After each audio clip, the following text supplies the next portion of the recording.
Hello everyone, welcome to the final module of our chapter Structure of Atom। तो इस chapter में हमने बहुत सारी थियरीज देखी which try to explain the structure of atom. हम लोग ने light as well as matter का ड्यूअल नेचर के बारे में सीखा। ठीक है, कि ड्यूअल नेचर के बारे में सीखा, यानी वो वेव में भी एग्जिस्ट कर सकता है और पार्टिकल फॉर्म में भी एग्जिस्ट कर सकता है। ठीक है, ऑल्सो हमने फाइनली क्वांटम थियरी के बारे में सीखा। क्वांटम थियरी के बारे में सीखा और क्वांटम नंबर्स क्या होते हैं, यानी एन एल एम एस, ये 4 क्वांटम नंबर्स के बारे में सीखा। ठीक है, तो इस मॉड्यूल में मैं थोड़े से एक्स्ट्रा टिप्स या फिर एक्स्ट्रा नोट्स देना चाहूंगा आपको, which will help you in solving your MCQs based on this quantum theory. ठीक है, चलो let's get started. So the first note is number of subshell in the nth shell is equal to n. The number of subshells in nth shell is equal to n. तो अभी जो L होता है it is dependent upon n, हाँ कि ना। तो मेरा जो n है यानी the orbit है, orbit में 3 ले रहा हूं फॉर एग्जाम्पल। तो अभी L की वैल्यूज n के लिए, n यानी थर्ड ऑर्बिट में कितने सबशेल्स होंगे, तो 0 1 2, ओके, 3 सबशेल्स होंगे, यानी S P और D, यानी 3 सबशेल्स इन 3 शेल। ठीक है, यानी nth शेल में n subshells. Next, number of orbitals in nth shell is equal to n square. Number of orbitals in nth shell is equal to n square. इसको कैसे prove करूंगा मैं, तो अभी n3 है, n3 ही है, उसके अंदर 3 सबशेल है। ठीक है, नाउ एवरी सबशेल यानी S जो 0 है उसके अंदर एक ऑर्बिटल है सिर्फ। ठीक है, क्योंकि वो 0 है। P जो है उसमें -1 0 +1 है, और D जो है उसमें -2 -1 0 +1 एंड +2 है। ठीक है, यानी कितने ऑर्बिटल्स है, 1 2 3 4 5 6 7 8 and 9, यानी 9 orbitals in the third shell. There are 9 orbitals in the third shell. Okay, 9 orbitals in the third shell, मतलब number of orbitals in nth shell, यानी n जो 3 है तो 9 है, यानी 3 into 3 यानी n स्क्वायर। ओके, नाउ अगर 9 ऑर्बिटल है इन द थर्ड शेल, तो फिर कितने इलेक्ट्रॉन्स है इन दिस थर्ड शेल यानी nth शेल। तो तुम्हें याद रहेगा, तो एक ऑर्बिटल के अंदर 2 इलेक्ट्रॉन होते हैं, इसलिए what will do is add a 2 to this n square. तो 2n square is equal to number of electrons in the nth shell. In the nth shell the number of electrons equal to 2n square. Number of orbitals in a particular subshell, अभी particular subshell के बारे में बात कर रहे हैं। ठीक है, तो मैं पी सबशेल के बारे में बात कर रहा हूं। ठीक है, तो पी सबशेल के अंदर कितने ऑर्बिटल्स होते हैं। पी सबशेल के अंदर पी का नंबर है, एजिमुथल नंबर है L। ठीक है, और उसके m वाले नंबर्स है, मैग्नेटिक क्वांटम नंबर्स है, -1 0 एंड +1। ठीक है, यानी 3 ऑर्बिटल्स प्रेजेंट है। उसका नंबर है 1, L नंबर है 1, ऑर्बिटल m है उसका 3। ओके, तो क्या हुआ, what we did is we did 2L + 1, यानी 2 इंटू L नंबर p का क्या है 1 + 1, what do we get, answer is 3। समझ में आया। तो ऑर्बिटल्स कितने ढूंढने हैं, तो 2L + 1 करना है। अभी नंबर ऑफ इलेक्ट्रॉन सबशेल के अंदर कितने हैं, तो that will be equal to 2 into the number of orbitals, हाँ कि ना, क्योंकि एक ऑर्बिटल में 2 इलेक्ट्रॉन होते हैं। तो अगर 2 into the number of orbitals किया, यानी 2 इंटू 2L + 1 किया मैंने, तो नंबर ऑफ इलेक्ट्रॉन्स मिल जाएंगे। समझ में आया। Next is orbital angular momentum. हम orbital angular momentum of electron calculate कर सकते हैं using azimuthal number, using azimuthal quantum number, यानी एल को यूज करके हम orbital angular momentum of electron calculate कर सकते हैं। तो उसके लिए फॉर्मूला है root L into L plus one, root L into L plus one into H upon two pi. ठीक है, तो फॉर एग्जाम्पल डी का एजीमुथल नंबर है 2, so let's try putting 2 into this equation, root 2 into 2 plus 1 into, अभी यहां पे the h upon 2 पाई है ना, h upon 2 pi, it is important to remember that it is present outside the root.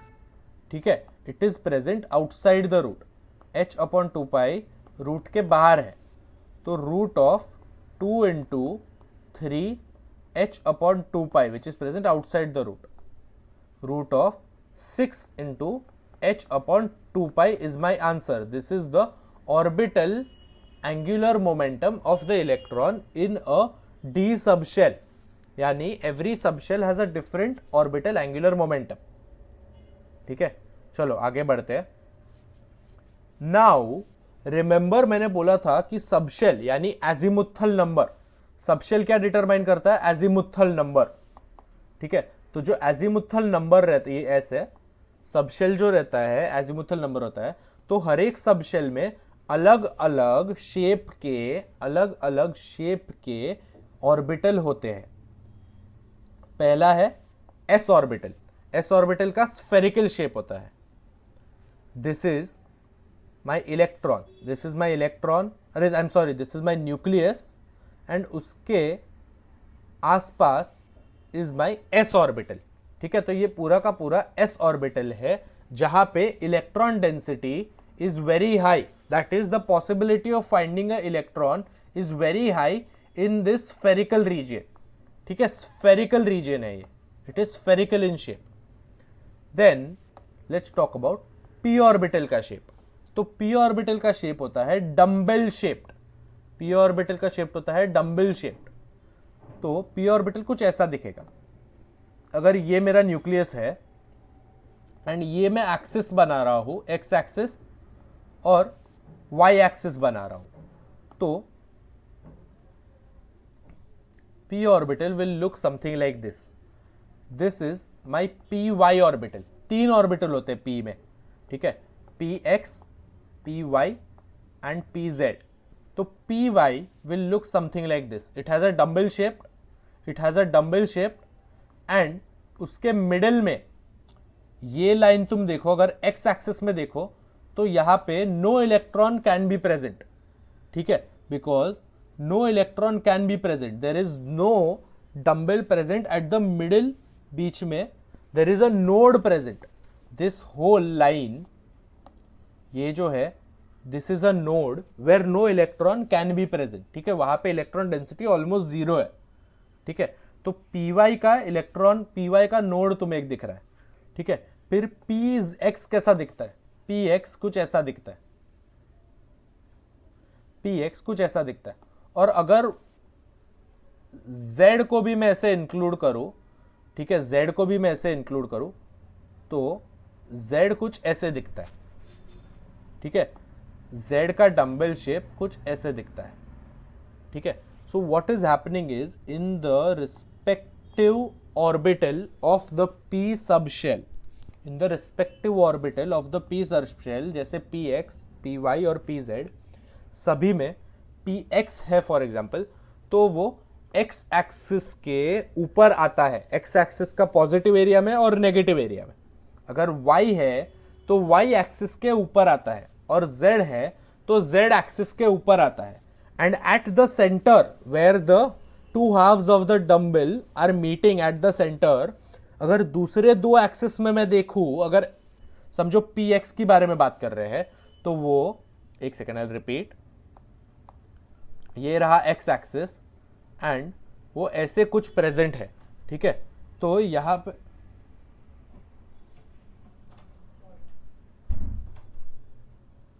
ठीक है, अगर x axis यहां पे प्रेजेंट है तो उसके बीच में यहां पे y और z जो पास होता रहेगा ना, तो वहां पे no electron can be present here. ठीक है, in these two planes no electrons can be present. Okay, समझ में आया p orbital. Now will talk about d orbital. तो d ऑर्बिटल का शेप होता है double dumbbell shaped, double dumbbell shaped except dz square, जिसका शेप होता है बेबी सूधर शेप। ओके, चलो बात करते हैं अभी d ऑर्बिटल के शेप्स बना रहे। d ऑर्बिटल में total 5 orbit, t subshell में टोटल 5 ऑर्बिटल होते हैं, जिनका नाम है dxy, dyz, dxz, dx square y square and dz square. ठीक है, तो ये रहा मेरा x एक्सिस और ये रहा मेरा y एक्सिस। अभी dxy कुछ ऐसा दिखेगा।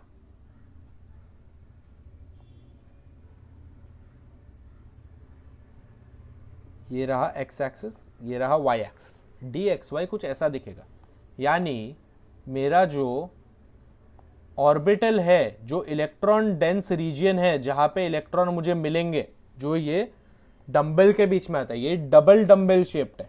ठीक है, डबल डंबल शेप्ड है, 2 डंबल प्रेजेंट है। तो ये जो इलेक्ट्रॉन डेंस रीजियन है, it is present between x and y के एक्सिस, वो एक्सिस के बीच में प्रेजेंट है। हाँ कि ना, उनके ऊपर प्रेजेंट नहीं है, उनके बीच में प्रेजेंट है। हाँ ना, उनके बीच में प्रेजेंट है। ठीक है, यानी प्लेनार रीजियन में प्रेजेंट है, प्लेनार रीजियन में प्रेजेंट है। अभी dyz और dxz भी कुछ ऐसे ही होते हैं। dyz में यहां पे y आएगा, यहां पे z आएगा, dxz में यहां पे x आएगा और यहां पे z आएगा। ओके, अभी dx स्क्वायर y स्क्वायर क्या होता है और dz स्क्वायर क्या होता है? तो let's talk about dx square y square. ये आई एम सॉरी, ये रहा x, ये रहा y। तो dx square y square look something like this. ठीक है, यानी x और y के ऊपर, x और y के एक्सिस के ऊपर रहते हैं। This is dx square y square, जो x और y एक्सिस के ऊपर रहते हैं। ठीक है, प्लेनर नहीं है, x और y एक्सिस के ऊपर रहते हैं। एंड dz स्क्वायर क्या होता है? dz स्क्वायर यूनिक है। ठीक है, dz स्क्वायर ऐसा दिखता है, आई एम सॉरी, dz स्क्वायर कुछ ऐसा दिखता है। ठीक है, समझो ये z है तुम्हारा। Okay, this is z axis, this is x axis and this is y axis, जो थर्ड डायमेंशन में। ठीक है, this is y axis third dimension में। ये अंदर, स्क्रीन के अंदर की तरफ जा रहा है और ये स्क्रीन की बाहर की तरफ आ रहा है। ठीक है, तो dz स्क्वायर कुछ ऐसा होता है, डंबल शेप उसका कुछ ऐसा है। And there is at the centre, there is a doughnut shaped ring, there is a doughnut shaped ring present around xy plane. ठीक है, xy प्लेन में एक डोनट शेप्ड रिंग है। तुम्हें ये ग्रीन कलर का रिंग दिख रहा है, मैं कलर कर रहा हूं जब, जिसको अभी ये रिंग दिख रहा है, this is present in the xy plane and z axis के ऊपर एक डंबल शेप प्रेजेंट है। This is the shape of dz square. ठीक है, समझ में आया d के सारे शेप्स? d में dxy, dyz और dxz are planar, are planar. dx square y square is axial, यानी एक्सिस के ऊपर रहता है, x और y के ऊपर। और dz square is also axial, z के ऊपर रहता है, पर वो xy प्लेन में एक छोटा सा डोनट होता है उसमें। ठीक है, और dz स्क्वायर जो है वो सिंगल डंबल रहता है, उसमें डबल डंबल नहीं है। बाकी सारे d के जो ऑर्बिट्स है उसमें डबल डंबल है, इसमें सिर्फ एक ही डंबल है। ठीक है, ओके, जिसे हम बोलते हैं बेबी सूधर शेप। ठीक है, dz स्क्वायर के शेप को बेबी सूधर शेप बोलते हैं। अभी let's try calculating the number of nodes. Nodes मतलब क्या? Regions where electron density is not present, regions where electron density is not present. तो नंबर ऑफ रेडियल नोड्स मतलब ये न्यूक्लियस, अरे ये न्यूक्लियस है, उसके आसपास ये मेरा ऑर्बिटल है अलग अलग, ठीक है, शेल है। तो रेडियल मतलब ऐसे सर्कुलर एरिया में कहां पे इलेक्ट्रॉन प्रेजेंट नहीं है, तो उसका फॉर्मूला है n-l-1, यानी क्वांटम नंबर और principal quantum number minus azimuthal number -1, ठीक है। तो फॉर एस शेल, ये एक मेरा एस शेल हुआ, ठीक है, ये अंदर वाला ब्लू कलर वाला एक एस शेल हुआ, एंड ये मेरा बाहर वाला एस शेल हुआ। तो दोनों के बीच में एक रीजियन है ना, ये छोटा सा रीजियन है ना जहां पे कोई इलेक्ट्रॉन्स आएगा नहीं, ठीक है, दोनों के बीच में एक छोटा रीजियन होता है जहां पे कोई इलेक्ट्रॉन्स आएगा नहीं, तो उसे मैं बोलूंगा एक रेडियल नोड, ठीक है। तो जब मैं एस शेल की बात करता हूं तो n को मैं 2 की वैल्यू डालता हूं, यानी second n is equal to 1 यहां पे, n इज इक्वल टू 1 यहां पे, n इज इक्वल टू 2 यहां पे। तो सेकेंड जो s सब शेल है, तो n के लिए 2 डाल रहा हूं, l के लिए 0 डाल रहा हूं, बिकॉज s के लिए क्या था 0, -1 कर रहा हूं, तो मुझे आंसर मिलता है 1, यानी 1 radial node was present, 1 radial node was present. समझ में आया? ठीक है। P और D जो होता है ना, P और D, उसमें भी रेडियल नोड्स होते हैं, ठीक है, उसमें भी रेडियल नोड्स होते हैं। जो कैसे पता चलेगा, अभी आई पुट n as 5, ठीक है, n as 5 रेडियल नोड ढूंढ रहे हैं हम लोग, हाँ ना, n as 5 माइनस l कौन से वाले का, चलो P के बारे में बात करते हैं। तो P का l क्या आता है 1, 5 माइनस 1 -1 इज इक्वल टू 3, यानी अगर फिफ्थ ऑर्बिटल होता, if it is a fifth orbital और उसमें P के बारे में बात करते हैं, तो उधर 3 आते, ठीक है, 3 रेडियल नोड आते, यानी ये मेरा n इज इक्वल टू 1 हो रहा है यहां पे, ठीक है, उसके ऊपर ये एक बन गया, उसके ऊपर और एक ऐसे आएंगे और सारे ऑर्बिटल्स आएंगे, अलग अलग ऑर्बिटल्स आएंगे, उसके ऊपर और एक सर्कल बनेगा और एक रेडियल नोड बनेगा, उसके ऊपर और एक आएंगे, उसके ऊपर और एक रेडियल नोड बनेगा, कुछ ऐसे ही तरह रेडियल नोड्स बनते जाएंगे। So you can calculate the number of radial nodes by using n-l-1। अभी नंबर ऑफ एंगुलर नोड्स और nodal planes is equal to l। तो नोडल प्लेन्स क्या होते हैं? Nodal planes S subshell में 0 होते हैं, L इज इक्वल टू 0, तो फिर नोडल प्लेन्स भी 0, NP यानी नोडल प्लेन्स 0, बिकॉज ऐसा कोई प्लेन नहीं है जहां पे इलेक्ट्रॉन्स आर 0, मतलब इलेक्ट्रॉन डेंसिटी जहां पे 0 है, ऐसा कोई नोडल प्लेन है ही नहीं L इज इक्वल टू 0, यानी S सब शेल में। ओके, अभी P सब शेल के बारे में देखते हैं। तो P सब शेल में there are nodes present. For example, if this is X, okay, this is my P subshell, तो उसको Y लगा हुआ है एंड ऐसे Z भी दिखा सकता हूं मैं, ठीक है, तो Y और Z एक्सिस भी दिखा सकता हूं। तो यहां पे Y एक्सिस में एक प्लेन मिल रहा है कि नहीं? Y एक्सिस में तुम्हें एक प्लेन मिल रहा है कि नहीं? हाँ ना, तो L इज इक्वल टू 1, यानी L इज इक्वल टू 1, यानी 1 nodal plane is present, 1 nodal plane is present here in Y axis जब भी मैं PX बना रहा हूं। PY में X के ऊपर नोडल प्लेन होगा, PX में Y के ऊपर नोडल प्लेन है, ठीक है, समझ में आया? चलो, अभी when we are talking about d orbitals, तो d orbitals का L is equal to 2, यानी 2 नोडल प्लेन्स प्रेजेंट रहते हैं, 2 नोडल प्लेन्स। तो एक नोडल प्लेन ये रहा, ये पूरा का पूरा प्लेन z एक्सिस वाला, और ये ये रहा पूरा का पूरा प्लेन x एक्सिस वाला इन dxy, dyz एंड dxz, ठीक है, तो ऑर्बिटल्स प्लेन में प्रेजेंट रहते हैं, ऑर्बिटल्स प्लेन में प्रेजेंट रहते हैं, और जो एक्सियल रीजन है, एक्सियल रीजन यानी एक्सिस के ऊपर का रीजन, वहां पे नोडल प्लेन प्रेजेंट रहता है, वहां पे एनपी प्रेजेंट रहता है एक्सियल, जब हमारे ऑर्बिटल्स प्लेनर होते हैं। ठीक है, एंड जब हमारे ऑर्बिटल्स एक्सियल होते हैं, जब हमारे ऑर्बिटल्स ही जैसे dx2y2 एक्सियल होते हैं, तो फिर प्लेन नोडल प्लेन प्लेनर हो जाता है।